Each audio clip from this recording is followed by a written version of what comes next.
On Christmas Day, my dad gave me a golden apple. My roommates gasped in envy and immediately demanded I treat them to a meal. I smiled and agreed. I told them to head out first and that I'd join them shortly. When I came out of the bathroom, the dorm was empty. Sharon Everton's laptop was still glowing. I walked over to shut it down. That's when a WhatsApp group named Anti-Gold Digger Alliance popped up on the screen. No wonder she didn't come back last night. Bet she spent the whole night escorting again just to get that golden apple. A designer bag the day before, a golden apple today. With how many men she's serving every day, I wonder how wrecked she is down there. We have to hit her with a big bill today. Her money's dirty anyway. Spending it for her is basically doing a good deed. There were 4 people in the dorm. 3 of them were in that group chat. There was no doubt that they were talking about me. The friends I'd treated with genuine kindness all this time turned out to be ungrateful snakes. Chapter. The messages in the WhatsApp group kept coming. My fingers trembled with anger as I scrolled up and read every insult they'd thrown at me. I noticed the group was created last September. The very first message was from Sharon Everton. Did you guys notice? Our roommate, Esther Lane, got picked up by different men in different luxury cars 2 days in a row. Also, everything she wears is designer. I heard even before coming to college that some girls become escorts for money. Never thought we'd have one in our own dorm. We should stay away from her. Don't want to catch whatever she's got. No wonder the way they looked at me when I first moved and had always felt off back then. I thought I was just being paranoid. To get closer to them, I'd often buy them gifts and treat them to meals. Now I realize that in their eyes, I was just a personal ATM. Right then, my phone rang. Sharon's cheerful voice came through. Esther, why aren't you here yet? We've been waiting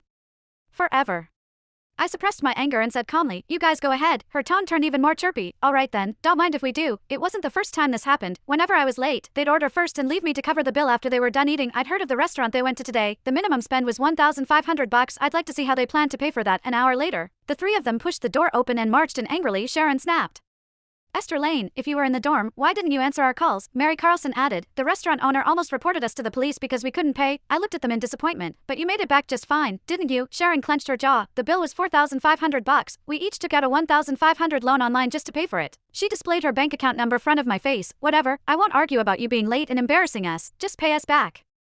I snorted. You went out to eat. Why should I pay? She froze. What do you mean? You said you'd treat us. I grabbed her laptop, flipped the screen toward them, and said coldly, I only treat my friends to meals. Do people who insult and badmouth me behind my back count as friends? Chapter. Under my cold stare, Mary and Celine lowered their heads. They felt too guilty to meet my eyes. Sharon snatched the laptop away. What are you doing snooping through my computer? How rude. If you didn't do anything shady, why would you be afraid? Weren't we right? Weren't those jewelry, bags, and that golden apple from men you'd slept with? I told her the truth. My dad bought them. She laughed sarcastically. Your sugar daddy? You mean? Stop pretending. I've seen your enrollment form. Both your parents' names were blank. You're obviously an orphan. My father was a well-known businessman in the capital since I was kidnapped as a child.